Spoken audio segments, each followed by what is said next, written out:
Shalom. Call halal, Yahweh, Bahasham, Yahweh Shai, Bahasham, Rakak Dash.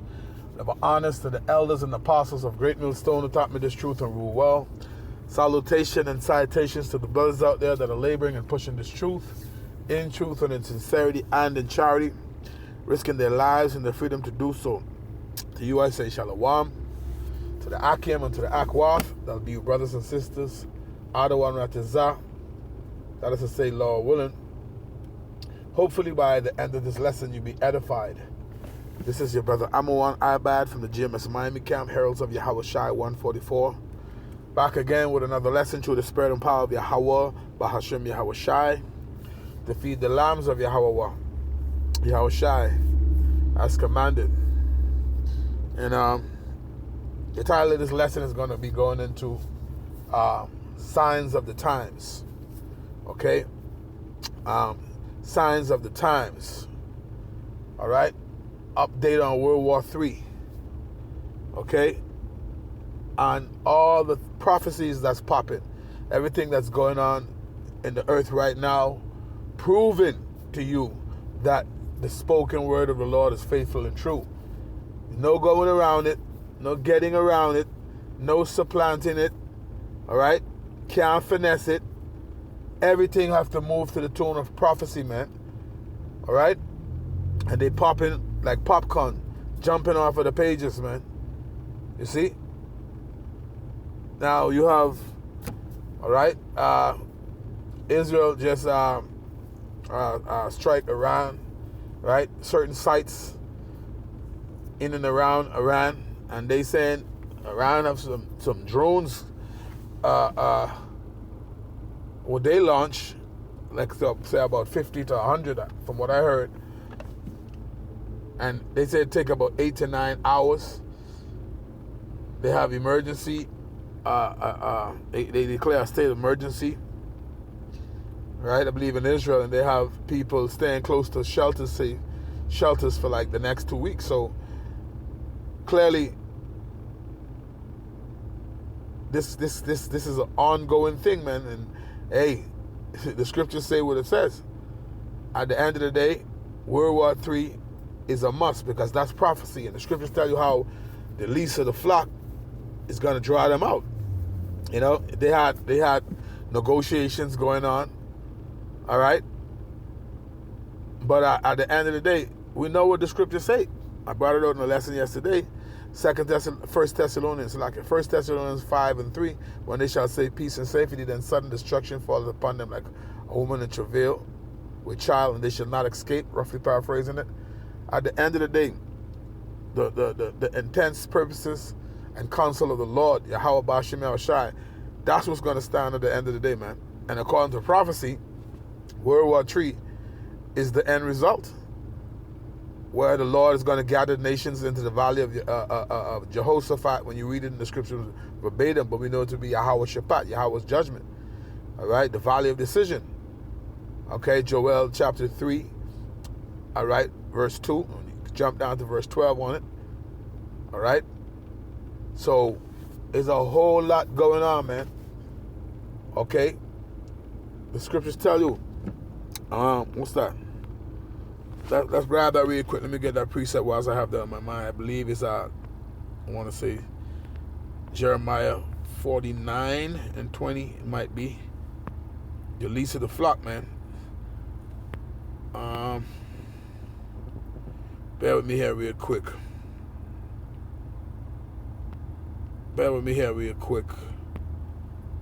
Yeah, these the signs of the times that we're in, man. You know, beautiful times, because prophecy is being fulfilled right before your very eyes. Okay.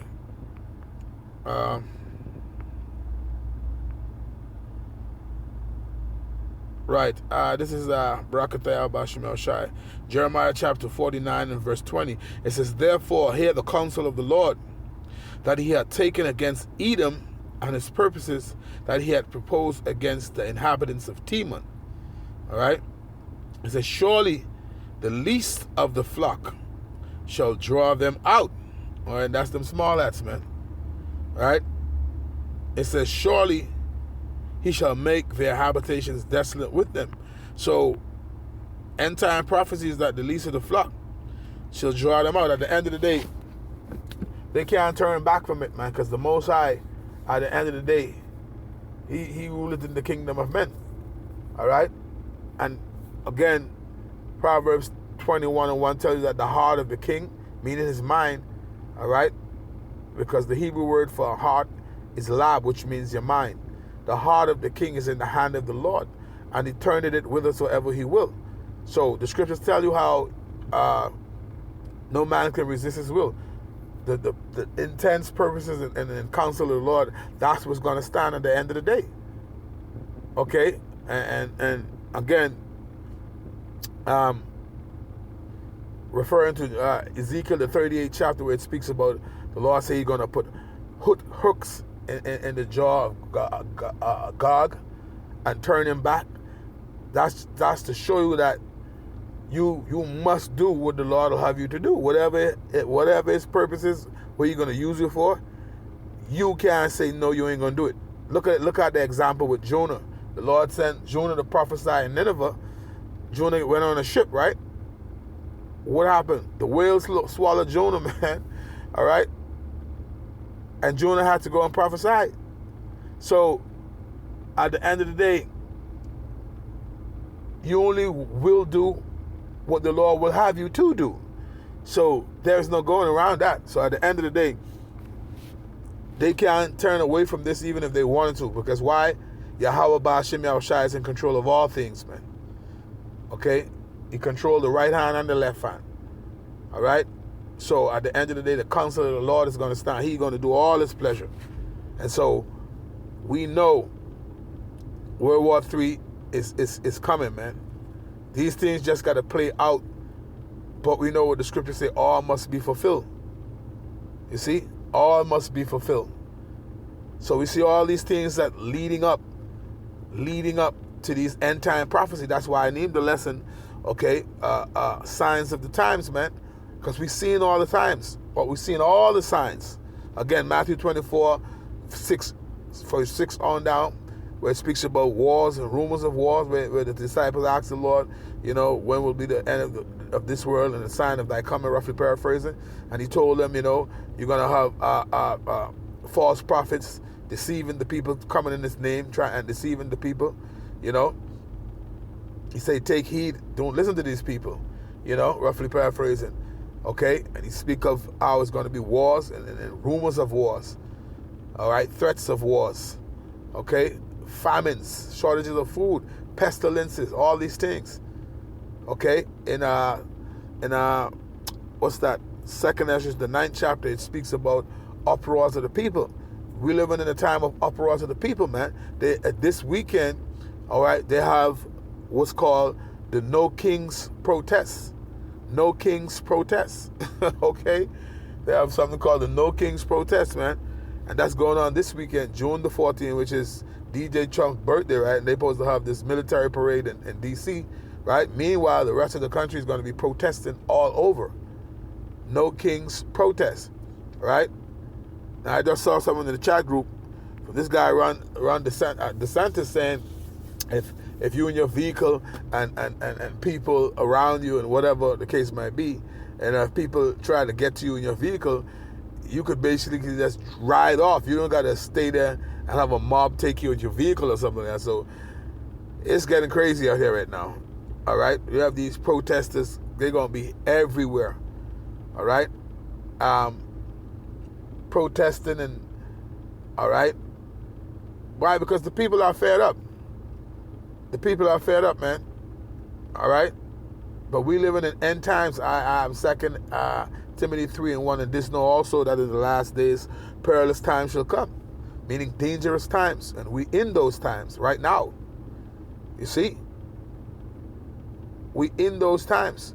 This is why we have to walk circumspectly, as the scripture says, not as fools, but as wise, redeeming the time, because the days are evil. Meaning bad times. The evil is a compound word. When you break it down, it means bad time. Eve meaning time, and ill meaning bad. Right? It says because the days are evil. These are evil times. Bad times, man. So you got to be circumspect. All right, what's that? First Peter chapter 5 and verse 8, it says, be vigilant, be sober, be vigilant, because your adversary, the devil, walketh about as a roaring lion, seeking whom he may devour. You can't be some low-lying fruit in these times, man. You have to have your wits about you. That's why the scriptures say, a prudent man foreseeth the evil and hideth himself. Okay? Another one tell you how a prudent man look well to his going. All right? But the simple, all right, pass on and are punished. Roughly paraphrasing. All right? Another one tells you that, another scripture says that the simple believe it every word. You see? But a prudent man look well to his going, man. In these times, you can't. That's why the scriptures tell you that be not ignorant in any matter, great nor small. You can't be ignorant in these times, man. All right? You got to, as the scriptures say, we're not ignorant of Satan's devices, man. All right? What's that? 2 Corinthians 2 and 11. We know the devil busy out here, man. You know, we know they got agent provocateurs, all right, in these protests and shit, man. They got bricks and shit popping up, just like around the time of George Floyd, where they had bricks popping up and just like a pallet of bricks just sitting there out of nowhere. So, hey, going back to the old playbook, man. You got, hey, be circumspect, be vigilant out here, brothers. You know, walking about in your day-to-day. Keep your eyes open, keep your head on the swivel, man. And as the scriptures say, Matthew 6 and 22, keep your eyes single, man. So your whole body can be full of light, as the scriptures say. You know, walk in the spirit, man. You know? Because these are some trying times, man. As you know, the scripture speaks about Revelation 3 and 10, all right, the hour of temptation, man, where everybody going to be tried. But the Lord said, because we have kept the word of his patience, he's going to keep us away from the hour of temptation. And so we look forward to the times to come, because we know at the end of the day, except these things be, the kingdom wouldn't come. Because that's what it tells you in the scripture. If the place where the evil is sown pass not away, then cannot it come, which is full with good, which is the kingdom, man. So certain things have to happen, man. Certain things have to happen. That's why when the Lord was speaking, you know, in the gospel, when he speak about, you know, it's going to be wars and rumors of wars and famines and pestilence and these things, he said, but the end is not by and by. The end is not yet. So you're going to see these things, but it ain't the actual end yet. But you got to go through these things. It's by way of tribulation. Acts 14:22, confirming the souls of the disciples and exhorting them to continue in the faith, and that we, through much tribulation, must enter into the kingdom of the Most High. It's going to be by way of tribulation, man. And we see it, man. We see everything is building up, man. You know? So keep your eyes open, man. Keep watch as the Lord commanded us to watch. You know? Watch and pray as well as pray. Okay? Keep your eyes open, man, because we living in some serious times right now. You know, you got to have your wits about yourself, man. That's what it tells you, Isaiah 33 and 6, wisdom and knowledge shall be the stability of thy time, and strength of salvation. The fear of the Lord is his treasure, man. Okay? A lot going on, a lot happening. Stay focused, all right? Stay in the spirit and keep your eyes wide open. Keep watch and read the scriptures, man. All right? Stay in the spirit. I'm going to end it there, Lord willing. You were edified, giving all honor, glory, and praises unto Yahweh, Bahashem Yahweh Shai, Bahashem Rakakwadash. That by honors to the elders and apostles of great millstone who taught me this truth and rule well. Salutation and citations to the brothers out there that are laboring and pushing this truth and in sincerity and in charity, risking their lives and their freedom to do so. With that, until the next time, shalom.